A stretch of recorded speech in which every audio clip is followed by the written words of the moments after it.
to snap it, and it's Trey Burton who throws caught. Foles, touchdown.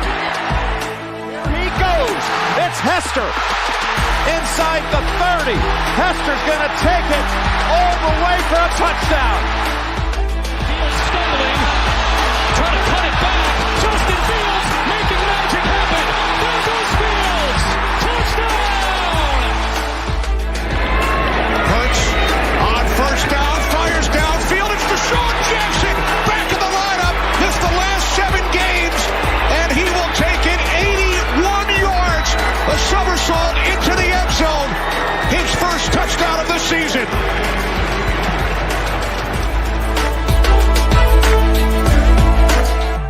You're listening to The Pigskin Project, the world's #1 football podcast.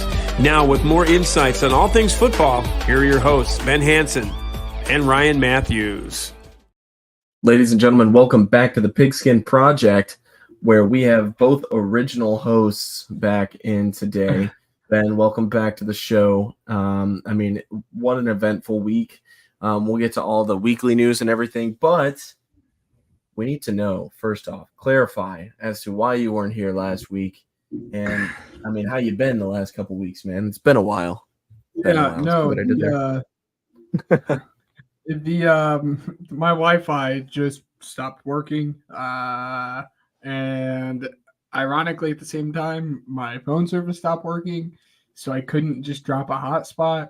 So it's kind of without outside connection to the world for a good 12 hours. In other news, I'm doing good. A little disappointed in the Phils last night. Don't know how they blow 4-0. It's besides the point. It's okay. But I'm doing great. And I predicted my Birds to lose last week. And they won. Weird take. 5-0. It's going to be great. Dude, they are a way better team than what people are trying to give them credit for. Who, the Rams? The Rams, yeah. They're going to be a wild card team. That's my hot take for the episode. We don't do hot takes anymore, but the Rams are a wild card team this year. Yeah. So, all right, let me see here. We're going to get right into weekly review. Let's see. Wait, whoa. How are you doing? Oh, I'm okay. The Blackhawks won their opener. Lots of fun. I made 4 trades today in our league. Yeah, dude, I don't understand what the Wumbles trade that just. Can we? I want to get thoughts on this. We'll spend maybe 5 minutes on this because I don't know how many people actually care about our league. For those of you listening though, drop a comment below to see I just want to know people's reactions. I traded Adam Thielen, Travis Etienne, and Amon-Ra St. Brown for I'm sorry. I got late last night Adam Thielen, Travis Etienne, and Amon-Ra St. Brown, and I traded away James Conner, CeeDee Lamb, Tank Dell, and Geno Smith. I then traded away Travis Etienne, Drake London, and Jordan Love, and got Gabe Davis, Justin Fields, Raheem Mostert, and Josh Reynolds. I dropped Damian Pierce as a result. And then after that, I traded away Adam Thielen and James Cook, and I got Brandon Ayuk and Kyron Williams. That was the fleece. That one makes me the most mad. The James Conner one, it is what it is. I think you won that, but that one makes him most mad. You got the better wide receiver and the better running back. I don't understand how you did that. So, in full PPR, Thielen's been going crazy. So if you're a Thielen owner, you might want to hold on to him maybe a couple weeks and then sell high before the trade deadline in your leagues. So in week 1, he had 3.2. Keep in mind, full PPR in our league. Week 2 against the Saints, he had 20.4. Week 3 against Seattle, he had 31.5 points. Week 4 against Minnesota, he had 15.2. And then week 5 against Detroit, he had 27.7. He's just not an attractive name. Adam Thielen is old. Everybody knows that. So as a result, I couldn't stand to look at. For one, trading for Fields was a no-brainer for me. I can't stand rooting for Jordan Love. I did it for 1 week and then decided never to do it again. I also lost to Ben this week in fantasy. How about that? Yeah. How about that? How about that? My little lonely 0-4 team, just the only winless team left in the league, beat the only lossless team left in the league, I guess. Undefeated. Yeah. Yep. It's fine. It's whatever. It builds character, and I built on my team for sure this week. And something tells me I may or may not be done. So who knows? Anyway, starting off with a weekly review. Bears beat the Commanders 40-20. Jaguars beat the Bills 25-20 in London. Saints beat the Patriots 34-0. Colts beat the Titans 23-16. Steelers beat the Ravens 17-10. Lions beat the Panthers 42-24. 21-19 and blew every parlay I made. Gosh dang it. Dolphins beat the Giants 31-16. Bengals beat the Cardinals 34-20. Eagles beat the Rams 23-14. Jets beat the Broncos 31-21. Chiefs beat the Vikings 27-20. 49ers just smoked the Cowboys 42-10 in what was probably the most boring primetime game I've watched in a while. And the Raiders beat the Packers 17-13 because Jordan Love sucks at football. Those last two games are the games that I want to touch on. The Cowboys, man, are they frauds? I don't want to say frauds, but they right now are currently the team in the NFC that will beat up a lower competition, but then won't contend with the guys higher up, like the Titans in there.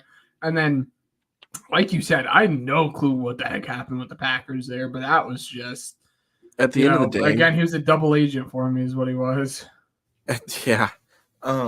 So at the end of the day, what the Packers are is a very young and developing team. They've got a bright future. Their average age on that team is 25 years old. So the fact that that's a thing should scare a lot of the NFC North teams just because of that. And they've got a lot of stuff that they got to work out. There's going to be growing pains this year, and unfortunately that's what just struck them this week. But here's the thing. I think I touched on it a little bit in the group chat, and I know you've been a little busy, so I'm not entirely sure if you were able to respond or not. But so let's say that you're the Packers and you win maybe 4 or 5 games this year, right? Let's say that you've got an opportunity to draft in the top 10. Hold on. Let me finish the question for those that are listening. If you have a top 10 draft pick, do you spend it on a quarterback because maybe Jordan Love isn't the guy that everybody thought he was, or do you designate that that draft capital somewhere else? What do you think? I think unless you have the chance to trade up to get Drake May, because they're not going to have the chance to trade up to get Caleb Williams. Unless you have the chance, sorry guys, to trade up and get Drake May, you don't do it. Even if that means trading down for a team that likes a Michael Penix or Shadur Sanders or whatnot, I don't think you do it unless you have the chance to get those two guys. But I'm gonna give you a chance to clarify what you were saying last night. Could you I'll stand on this hill and die on it. Would you rank the NFC North quarterbacks for me from 1 to 4? Justin Fields, Kirk Cousins, Jared Goff, Jordan Love. Okay. I don't like I'm taking I think Goff is better than Kirk Cousins. Just without a doubt right now. Goff is better than Kirk Cousins, especially with the way Kirk Cousins is playing.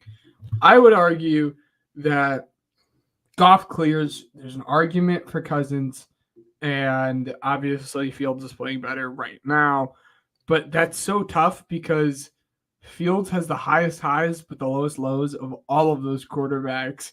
So, from 1 week, if you would have asked 2 weeks ago, he was the worst quarterback in the NFC North. And now he has the argument to be the best quarterback in the NFC North. I think if he can find stability behind a Ben Johnson, who I've been pounding the table for, it would be phenomenal. So it'll be interesting. I think you're absolutely insane and crazy for that take. Might be one of the worst takes, but I'm here for it. Really quick, just to finish out weekly recap, Bishop Knoll did lose a pretty bad game this week. It was pretty rough for us. 68-8 was the final. It wasn't really a fun game at all. I'm gonna keep it short and sweet and just end it there, just because there's a lot of distaste that I have for this team, or not Bishop Knoll. I mean, like, for what happened in the game that I don't appreciate. There was a lot of disrespect that I didn't appreciate at all. I wish that team the best of luck, just because we do it a little different around here at Bishop Knoll, and we have sportsmanship. So I'll just keep it at that. And who'd you guys play? I'm not gonna call them out on the pod. Yeah. Let's send it to the next one. Ryan and Ben bring you weekly news. Awesome. So let's go ahead and get right into it. So first off, this was breaking news on Thursday. So Bears legend Dick Butkus has sadly passed away. And because of that, he's played such a monumental role in the development of just this game altogether. And so as a result, I am making the executive decision to, I know it's not necessarily an agreement between us in this foundation. I have no particular ties to said foundation. However, it's for a very, very good cause. And I am, like I said, making the executive decision to shout them out on a week-to-week basis for anybody that's listening to go ahead and to donate to the Butkus Foundation at www.butkusfoundation.org. For every bit of information that you have or need on the Butkus Foundation, it can be found on that website. I'm not going to dive into it too much on the podcast. Ultimately, though, just to kind of, I guess, support his family in a tough time, we're just going to be kind of doing that just because we appreciate what he has done for the game. As such a, I mean, for me, it was a little bit more personal. So I guess that somebody could say that I'm just very biased towards this guy, but when it comes down to it, I mean, Butkus, everybody should at least have a little bit of appreciation for I'm sure he's a Hall of Famer. I don't know if he is actually, but he should be. So anyways, yeah, go donate to that cause. It's definitely worth it. But let's go ahead and move on just a little bit. I'll touch more on that towards the end. Falcons have acquired wide receiver Van Jefferson from the Rams. This was crazy for me just because I think that literally hold on. When did that happen? That'll tell you how plugged in I've been in this week. This is breaking news to me. Holy. So yeah, the Falcons have acquired him. And what's crazy to me is the fact that he was literally made available like today. They were like, yeah, we might trade him. And then the Falcons were like, yeah, we'll do a late round pick swap. And so that's what they did. I believe it was Van Jefferson in a 7th for a 6th round pick or something like that. I don't know. Ian Rappaport reports that the Rams have agreed to trade wide receiver Van Jefferson in a 2026 round pick to the Falcons. In return, the Falcons reportedly send a 6th round pick. What? That's the same price that Claypool got traded for. And I'd much rather have Van Jefferson. I'd much rather have Van Jefferson. I mean, all I'm saying is when Chase Claypool doesn't play, the Bears look really, really good and are 1-0. Isn't that a weird thing? We'll get there. Cardinals running back James Conner has been placed on the IR, unfortunately. I made that trade before anything like that was confirmed.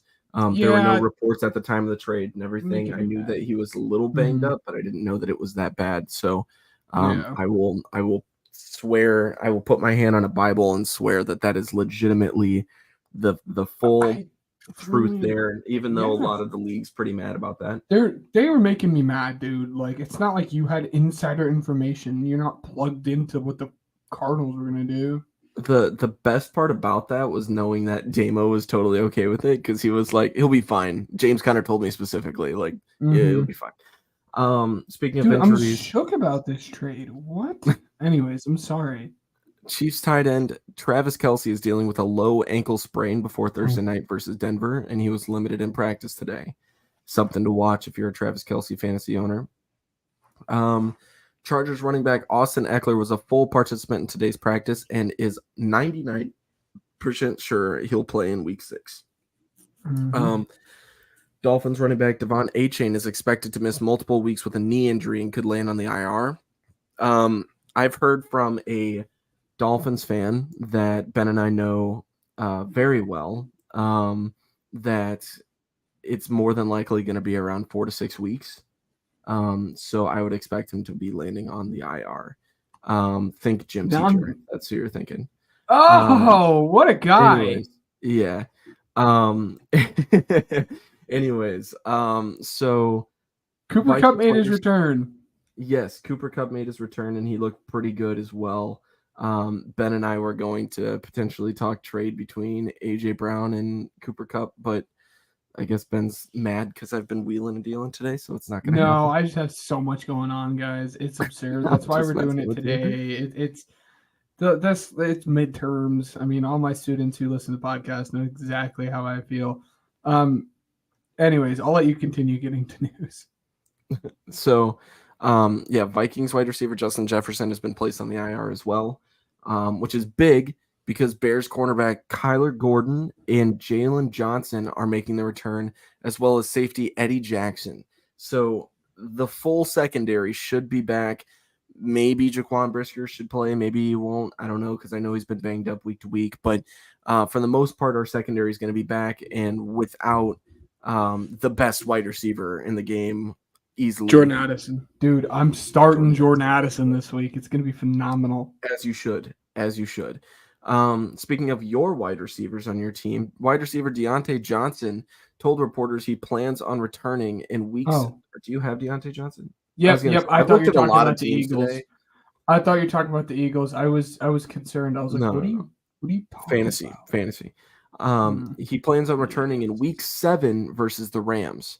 And then his fellow teammate TJ Watt suffered a dislocated finger and tore multiple ligaments in his hand in Sunday's win over the Ravens. However, he just popped that sucker right back in, and he's not expected to miss any time. So the man's a trooper. What can I say? Do you have anything else that you'd like to add to that before we move on to the next segment? Yeah. One more I know for sure that we miss, and then one I don't know the exact timeline.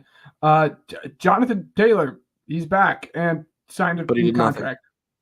But he also signed a contract. It's 3 years, $40 million or something. I thought it was 48 or something. I don't know. Something So he signed a contract, looking good. He's back. He didn't do much. It was still kind of the Zach Moss show, but he's working his way back. So that's huge. It was really the Zach Moss show. Man went on. He had a lot of points, but anyways, yeah. Oh, I need to get rid of AJ Dillon. Anyways, so that happened.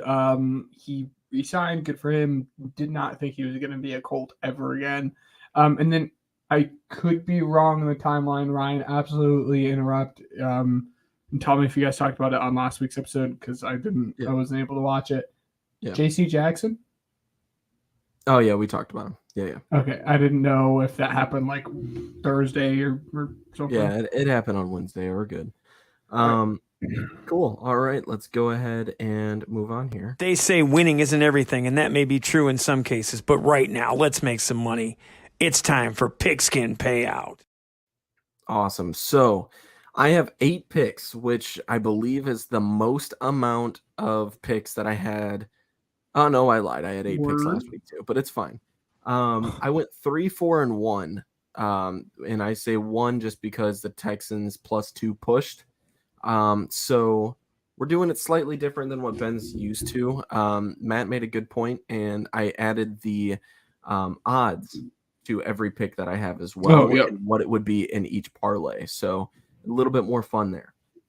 So starting off with Thursday Night Football. This one I found a little bit tricky because of the whole situation. However, given the defense and everything, I think it might be a little bit, I don't know. And he's only passed this mark twice so far this year. I have Patrick Mahomes over 275.5 passing yards at -115 for week 6 against the Broncos. I don't hate it, but I'm also kind of skeptical just because of how quick they could get up in this game. Speaking of how quick they could get up, I have Jerick McKinnon over 8.5 total rushing yards. I'm sorry. Wait, go ahead. No, I didn't mean to cut you off. I may have missed this. I didn't see any of this news at all until like right now.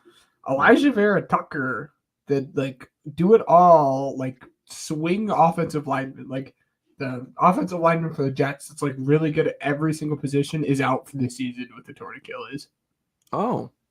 I surprised I didn't see that. Like I haven't seen it on Twitter, I haven't seen it on Instagram. I think I might have seen something about it, but I didn't know the extent. So if you're the Jets fans, the woes continue to get even worse on that offensive line there. So if you're a Breece Hall owner, that might be a little concerning. Anyways, yes, Jerick McKinnon over 8.5 rushing yards at -120. I think 8.5 is just too low for Jerick McKinnon. I think that they're going to get up and he's going to get in. So 8.5 is going to be fine. Russell Wilson over 33.5 pass attempts. I like this a lot. That's -110. Honestly, I think that one's fine just because they're going to be down. He's going to be throwing the ball a lot. It's going to be fine. Russell Wilson over 0.5 interceptions at -115. That pass rush is just something else, man. And Russell Wilson is just prone to mistakes.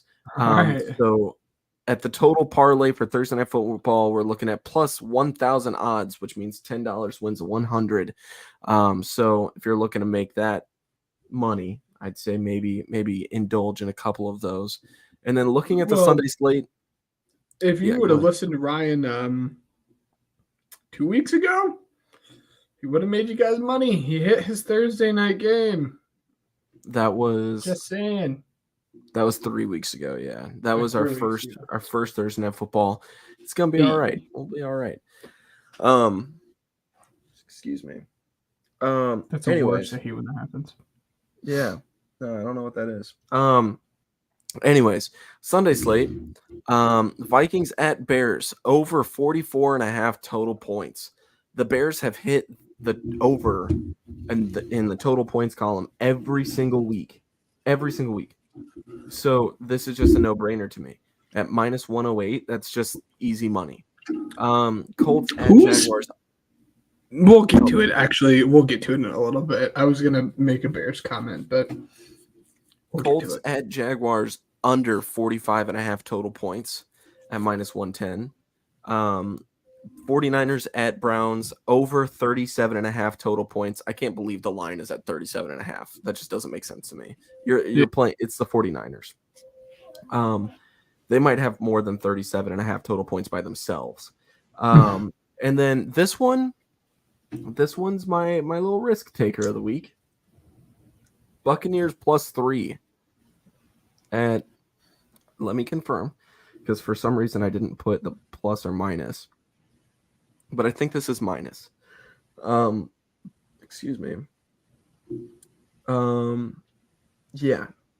-105 for Buccaneers +3. So the Sunday slate comes out to plus 1,258 or 1,258 or however people want to say it. And for those wondering, the Bucs are playing the Lions. $10 wins 135.87. If you're doing the Sunday slate, and if you feel ballsy enough to take all of my picks into consideration, you can do the overall parlay, in which $10 wins you $1,494.65. That was fun. Yeah, it'd be really cool if that could happen, but I have not hit on everything so far. So I wouldn't advise that. Please gamble responsibly. We didn't put out a notice last week, but everybody knows if you're going to be taking our picks, we are not responsible for your losses. So please just do it responsibly. Yeah. Before we move on, Ben, you had that Bears comment. What did you want to talk about? Oh, I was gonna get to it when we talked about the Bears, but like, who the heck is Dante Foreman? Your guys' running back right now? Is he RB1 in this game? So there's a chance that Roshan Johnson will play, but I doubt it. And if he doesn't, we're looking at a running back room of Dante Foreman and Travis Homer. So, and then whoever your guys' fullback is, and then Kari Blasingame. Yeah, one of like the only teams that still runs fullbacks. Anyways, the other two, the other thing I meant to say as well, was if you guys are betting men or women, betting people, anytime scorer for CMC. He's hit it for 14 straight weeks now. Yeah. Watch, this will be the week he doesn't hit it because I said so. But like, that's as They're safe playing the as Browns. safe can get. So yeah, I'm excited to see what that Browns pass rush can do against that O-line. See if they can make any noise. Anyways, let's go ahead and move on to our very next segment. Just when you thought it was safe to play the underdog, we put you on Upset Alert. Awesome. So I have so 5. many this week. It's absurd. Yeah, I have 5. How many do you have? I actually have 6, but there's I could have done like half the games on this freaking slate, but I have 6. So I have Colts at Jaguars, Vikings at that's the one I Bears, don't have. Okay, I have that one. Lions at Buccaneers. I have the that Buccaneers one. would win. Eagles at Jets, I don't. and then Chargers at Cowboys. Yeah. So I have Chargers at Cowboys as well. I'm confident the Eagles are going to win this one. But I have Chargers, Cowboys, Lions, Bucks, Vikings, Bears, Seahawks, Bengals, Commanders, Falcons, and Saints, Texans. Okay. Fair enough. Let's go ahead. I say we just make our picks right now. I say just screw it. Let's go ahead and do it. You think you know football? Well, prove it. This is Pigskin Pick'em. Let's go. So I had a good week. Ben, unfortunately, did not. It's okay. I didn't have much time to think about it. I literally just looked at them and sent them. I went 9-5. Matt went 8-6. Thanks to him for coming on the show last week and giving me somebody to talk to. And then Ben, you went 7-7. So close the gap just a little bit. I am 46-32 on the season, and Ben, you are 51-27. I didn't realize I was ahead of that much. But what I learned from last year is no lead is safe. Because I thought I was a shoo-in goner last year. I had no clue how I made up that ground. Yeah. It's insane. Yeah. So let's go ahead. Broncos at Chiefs, Thursday Night Football. I think we're on the same page here. Yes. Yeah. Chiefs are winning this one by a mile. We're not going to put scores in just because we haven't had the time to really put the scores together. So let's see. Ravens at Titans. What do you think? This isn't one I put on the upset alert, but like I could see a world in which the Titans win this because the Titans, again, like I've said before, play teams really, really close. I think this is gonna be another one of those close games. But as long as the wide receivers on the Ravens actually find a way to catch the football in this game, I think the Ravens are gonna win. Okay. For just competitiveness' sake and just to disagree with you, I'll put the Titans here. Okay. Panthers at Dolphins. Dolphins. This is fun. So, yeah, I'll pick the Dolphins as well. But I don't know if you've looked at the Panthers schedule lately, but this is something worth noting. So, going into this, obviously, they're not really in good standings. I don't know. I mean, they're 0-5 right now, right? You play the Dolphins, most likely going to be 0-6. You play the Texans the next week, right? You might be able to pull that one off, but I wouldn't give them the upper hand so far. Then they play the Colts, and that's another one they might be able to win. play the Bears. And it's like, I'm biased. I'm not going to have a stance. The Bears on have something extra to fight for in that game. They really want to get that win to help that draft pick. If they play the Cowboys, I don't see them winning that one. If they play the Titans, I don't see them winning that one. They play the Buccaneers, I don't see them winning that one. The Saints, probably not. Falcons, possibly, probably not. Packers in December in Carolina, I don't think they're winning that one. I think Jordan Love will kind of straighten some things out by then. The Jaguars, probably not. Buccaneers, probably not. Like, we're looking at maybe 2 to 3 wins for the Panthers. And all of a sudden, that draft pick that the Bears traded for is looking a heck of a lot better. Y'all, that was just absolute robbery. But besides the point. Saints at Texans. What do you think? Texans. We ride. We're riding with the Texans. I'm going to go with the Saints here because Chris Olave needs a bounce back week, and I think he's going to get it this week. Do you own Chris Olave? I don't. Matt Hartman does. That's what I thought. Commanders. I was like, I'll trade for him, but sorry. Commanders at Falcons. Upset pick. We're going the Manders here. I'm going the Falcons because Desmond Ridder has never lost at home. Colts at Jaguars. I'm going Jaguars. As much as I like Gardner Minshew, he's getting outdueled by P-Law, let's be honest. Right. I'll go the Jaguars as well. Seahawks at Bengals. Ooh, this will be fun.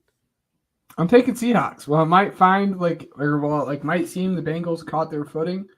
I think the Seahawks are going to knock them back down a peg. Yeah. I'm going with the Bengals here. This is huge. This is huge for the standings, by the way, because we've had more games we've disagreed on than agreed on. It's a big week, and because of that, I know we're both going to be on the same page with this next one. Thank God. Vikings at Bears. We're both going with the Bears here, unless you change Bears. Dude, there's down. something about this offense that without Chase Claypool, it just looks so much better. And I don't think that it might have been Chase Claypool. Fields looks good, man. 49ers at Browns. Niners. It's the Niners. Even if Deshaun Watson plays, which is still up in the air. Niners. Patriots at Raiders. Gosh, this one was so hard to pick. Like, this is the only one in like my spread where I didn't have a winner highlight hit. Like, because the way I do it is some, inside jobs here. I like copy down all of the games and then separate them by time period. And then I like bold the one that I think is winning. This is the only one that didn't have a bold because both of them are bad. I'm not confident in my pick with either of these. You know what? I'll go the one that you don't pick. I'm picking the Raiders. Okay, I'll pick the Patriots then. Let's see. I'm sorry, I temporarily forgot how to spell Patriots. Lions at Buccaneers. Lions, but the Bucs are going to cover. I'm picking the Buccaneers here. That one's dude, close. This is electric. There's a lot of games in this schedule, dude. Oh yeah, Cardinals at Rams. Rams. Yeah. Do it. And then I Eagles dare at you Jets. this next game. Do it. I dare you. No, I'm picking the Eagles here. Yeah, the Eagles. Giants at Bills. Bills. Giants are frauds. Cowboys at Chargers. Chargers. Yep, I'm also going that. So, dang it. Okay, Cowboys. You're actually changing it? Yep. I'm keeping it fun. Cool. All right. So how many awesome. games is that? That's 1, so there's 2, 3, 4, 5, 7, 6 games? So out of 15 games, there is 1, 2, 3, 4, 5, 6, 7. 7. So So we darn near disagreed on- split. Yep. That's Yep. absurd. This is what we There like you to go. see. This is for the standings, and I'm ready to win them all. I'm ready to win them all.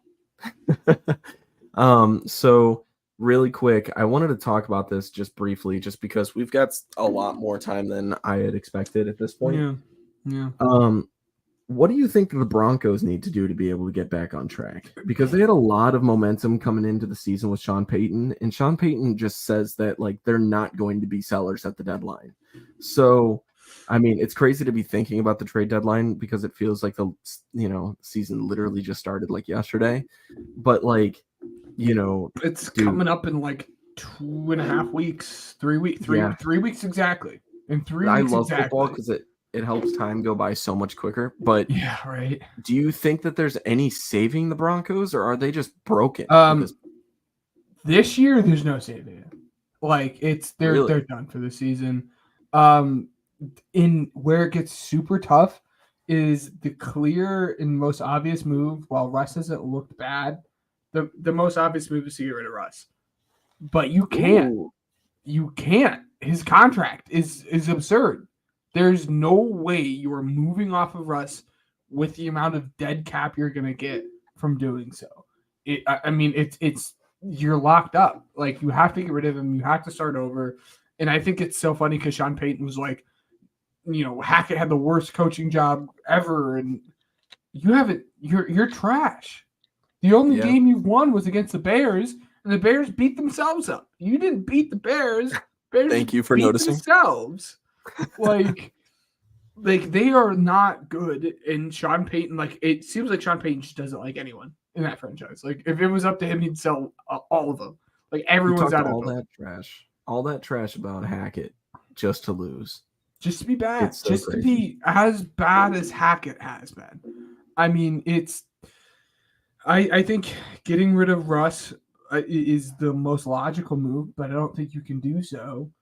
Who would even bite at that? I mean, what is Russ worth? Like, he can't be worth that much, right? No. That's what I'm saying. Like, you're not going to be able to move off of him.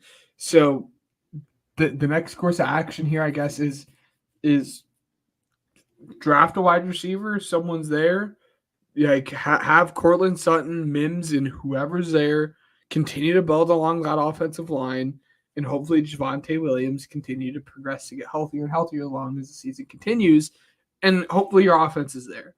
And it's so weird because last year that defense was very good, but it had a lot to do with that coordinator. And he left. He's now with the Panthers, which is funny because now the Panthers are bad. Which is another thing, by the way. But yeah. I mean, CJ Stroud should have been the quarterback there if you think about it. Like, well, it was rumored that Reich really, really wanted Stroud, and it was like, holy crap, Stroud might actually go number 1 overall. And then I remember like doing the draft with you here on the Pigskin Project and being like, okay, well, I mean, it was Bryce Young. Everybody kind of predicted that, but like, would it in a different world? Where are the Panthers right now if they had drafted Stroud? Where are the Panthers that might be the next Bears Mahomes thing. Who knows? We look on it. The Texans winning that game might have saved their future. Like, thank the Texans fans, thank Lovey. I mean, I know at the time everyone's like, you cost us a number 1. Bryce Young. That might have freaking helped you, man, because they probably would have picked Bryce Young. But the rumors like coming out today, over last week, was throughout literally the entire process, like the Panthers were going to pick Stroud, and then literally like the week of the draft, like 3 days before the draft, they ended up like flipping their stance and doing Bryce Young. That's so crazy. But like throughout the entire process, it was CJ Stroud, and then the last moment they switched to Bryce Young, which should have not paying off. No, it's not. No, it is not. It's interesting, man. It really is. I think regarding the Panthers, I mean, they might have kind of I don't know what to even think about that franchise right now, man. I mean, well, yeah. I want to look at their cap space really quick. Yes. And just because is it a lot? It can't be. They have a decent amount of cap space, I'm pretty sure. Let's see. The 5th most dead money into the 2023 season. So, Dead coming money? into 2024. Yeah. Oh, they only have $9 million. That's absurd. Dude, this team's going to be bad for a couple more years. It's not going to be good. Yeah, they're Oh my gosh, they're paying Chris McCaffrey $18 million and DJ Moore $14 million. Hold on. That's wrong. So, okay, because this was an older article, and this is from the Panthers website. They're projected to have more than $80 million in cap space in 2024 and more than $145 in 2025. But that was literally this was almost a year ago that was published. As of March 11th, 2023, they'll have roughly $156 million in cap space in 2024. Holy. So now it says, let's see. Okay. It says, okay, this was as of just a few hours ago. We might not have the first round draft pick, but we are projected to have $70 million in cap space. This is from a Panthers post, by the way. $70 million in cap space. And if they restructure a guy, then that number can rise to nearly 90. So, let's see. And then in 2025, they're projected to have roughly $160 million in cap space available to spend. So, I mean, it's a loaded class. We'll see if it gets any better. But I mean, Bryce Young, man, it's just, am I crazy for thinking that this guy just really isn't that good? Like, he was great in college, but like, is he the next quarterback that you're looking at and you're just like, maybe he's just not the NFL type? Because this guy, like, I mean, I understand, like, everybody wants to joke around that he's short and everything, but like, that's actually a pretty liable thing I mean, like, it's I don't know, it's pretty bad. Let's go ahead and move on. There's gonna be some guys on the market though. Because like Mike Evans, like we know he wants that new contract and they're not giving it to him. Mike Evans is going to be on the market. Danielle Hunter is going to be on the market. Buda Baker is going to be on the market. DJ Reader's on the market. Like there are like a lot of linebacker Jerome Baker's on the market. Like there are some really, really good Zadarius Smith. Like there are some good players that are going to hit this market. Like this year, Micah Hyde, Chase Young, like there are going to be some good Devin White. They are going to be able to pay. I think Chase Young will be extended. Big money. I don't know, dude. I think if they were going to send him, they would have accepted his tag, but they didn't, or his 5th year. Let's go ahead and move on to College Corner really quick. Oh, yeah, that works. Let's see. Pro football isn't the only game in town. Let's take a stroll to Ben's College Corner. Awesome. I was disappointed you guys didn't do it this past week because there was a huge game going on last week in the Red River rivalry. That's a tongue twister. Say that 3 times fast. That's the Oklahoma versus Texas. That game every year is the second most exciting game to watch outside of the game. But that game was really, really close. Those games are always like just absolute battles. I think like of the last like 12, only one of them have not finished in 1-score games. And it looked like there for a minute Texas was going to win. But Dylan Gabriel like went down the field and scored with like a minute and a half left, and Oklahoma ended up winning. Texas drops, and I think they're 9 or 10 now within the AP poll. They still have a chance to make the playoffs. This is not a complete death wish, but they have to win out. They have to win the Big 12. So it's going to be interesting. Speaking of teams that did not look so hot, USC almost lost to U of A. Like it went into overtime, and for a minute there, U of A was up. Caleb Williams looks phenomenal. Lincoln Riley has proven time after time after time that he's not going to invest in the defense, and that's going to become an issue next year when Caleb Williams is gone. Notre Dame lost again. Shocker, Notre Dame losing in big time games. It kind of just seems like a tradition now. They're up in South Bend. But Louisville looks like they might be the TCU of this year. Louisville is just one of those stubborn teams that no one expected to win, that is hanging around and somehow beating bigger name teams. And they have a chance of making the college football playoffs if they can win out the ACC, beat Florida State, beat a team like that. I'm not saying that I think it's going to happen, but like I said, Louisville might have a chance to beat this year's TCU. And then the last game from the recap, maybe the most wild ending that I've seen in the last couple of years. Georgia Tech beats Miami because Miami, for some reason, instead of taking the knee and running out the clock, they decided to run the football to run out the clock. It fumbled the football in exchange from the quarterback to running back, causing Georgia Tech to win, or causing Georgia Tech to pick up the fumble. And then they had, I think it was one play left on offense to score. Their quarterback, no clue how he bought time, but it was wild. He bought time, danced around in the pocket, hit a wide receiver going down the sidelines, and beat Miami with like 2 seconds left on the clock. One of the most wild endings I've ever actually watched in a game in real time. Huge upset. Miami looked like a really good team. Georgia Tech is good, but Miami should have easily handled Georgia Tech.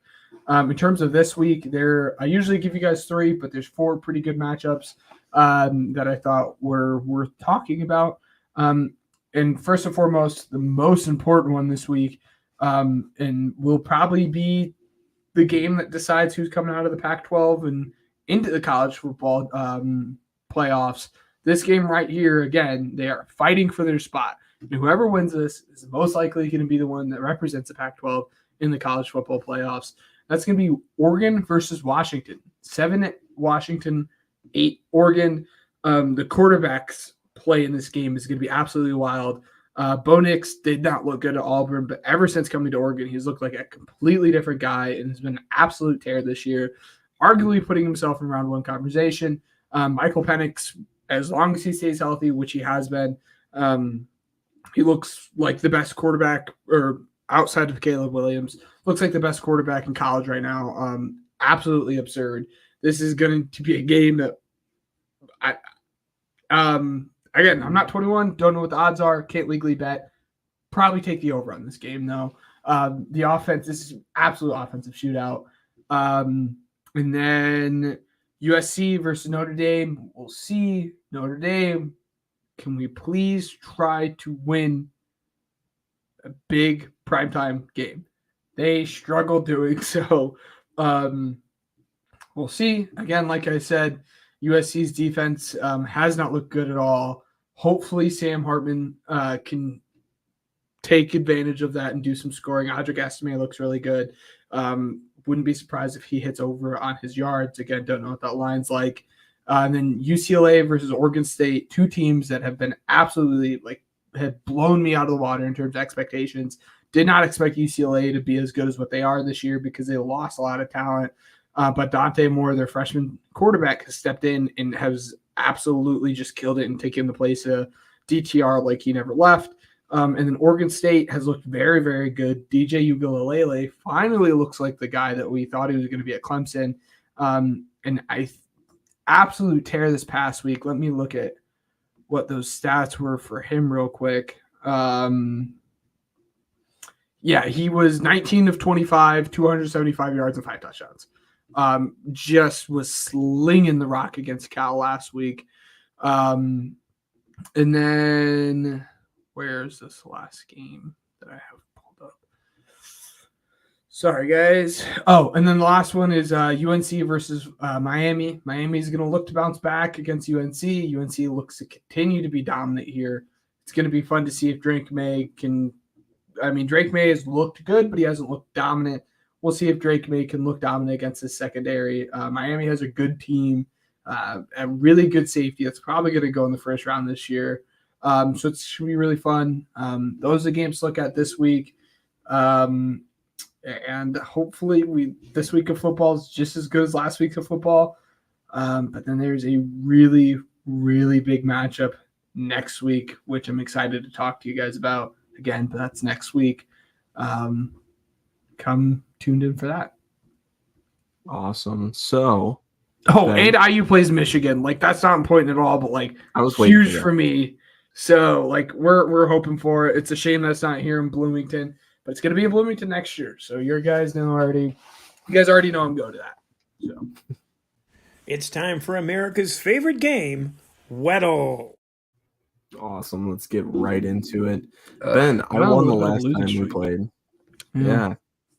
It's all right. You'll correct it this week, probably. Let's be honest with each other. Yeah. I'm exhausted. So let's go.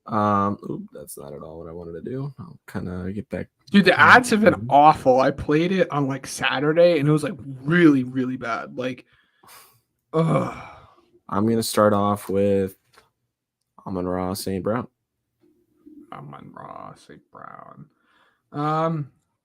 Taller, younger, lower number, which means he's a quarterback in the NFC who's young. Can't be Sam Howell. He's a bit too old. North, it can't be no one in the North. Can't be anyone in the East. It's not Ritter. Bryce Young. But I don't think the edge works. No, the height doesn't work. No. I lied. I mean, it's easy mode, so I mean. Yeah, I guess. Who cares? Fine. Yeah. Bryce Young. I want to be mad if it's okay. It's not a quarterback. Not a quarterback. Okay, so it's a running back then. Running back that's way taller than. No, it's a tight end. It's got to be a tight end. NFC South tight end. 22. And he's not on the Panthers, so we're talking Bucks. We're talking Saints. And who's the other team in there? Bucks, Falcons. Saints, Falcons. Kyle Pitts is too old, right? Old. No, it's Kyle Pitts. Mm-hmm. Cool. All right. All right. I will start us off. Just gets right off the bat here.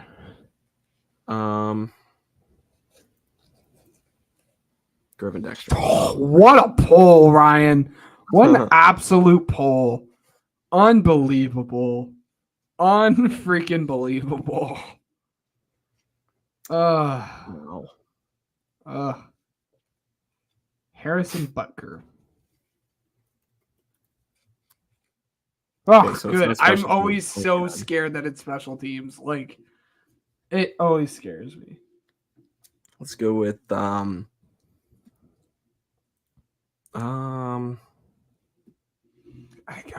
got a bad feeling about this. I think I'm gonna lose again. Okay. Calvin Ridley. No, okay. All right. Wide receiver. Number 0. This should be an absolute dead giveaway. That's what I'm saying. I can't remember anybody that wears 0 though. It's either in the AFC North. Braxton Berrios. Dang it, man. Ending the streak. Absolute poll. I was like, who? And I was like, Braxton freaking Berrios. That's absurd. That's a poll that I just am not going to forget. Wow. So it's 31-19. I was trying to Do get you think you would have gotten Braxton Berrios? Yeah, there's a chance for sure. Yeah. Anyways, starting this off by saying thank you for sticking around with us. For those of you still listening, go donate to the Butkus Foundation at www.butkusfoundation.org, please. It's a great foundation that we're going to be kind of partnering with from here on out. And then just for the season as well. And then we want to thank Regional Radio Sports Network, Uppercuts Grooming, and Spotify for Podcasters for helping us grow as a podcast. All of our episodes are uploaded to Spotify, by the way, including last week's, because somebody isn't paying attention and uploading them. That's me, actually. Unbelievable. Unbelievable. What a slacker. So yeah, thank you guys. If you guys have any suggestions or anything like that, you guys can hit us up on any of our socials or even our email, thepigskinproject@gmail.com. We'd be more than happy do that. And until next time, this has been the Pigskin Project.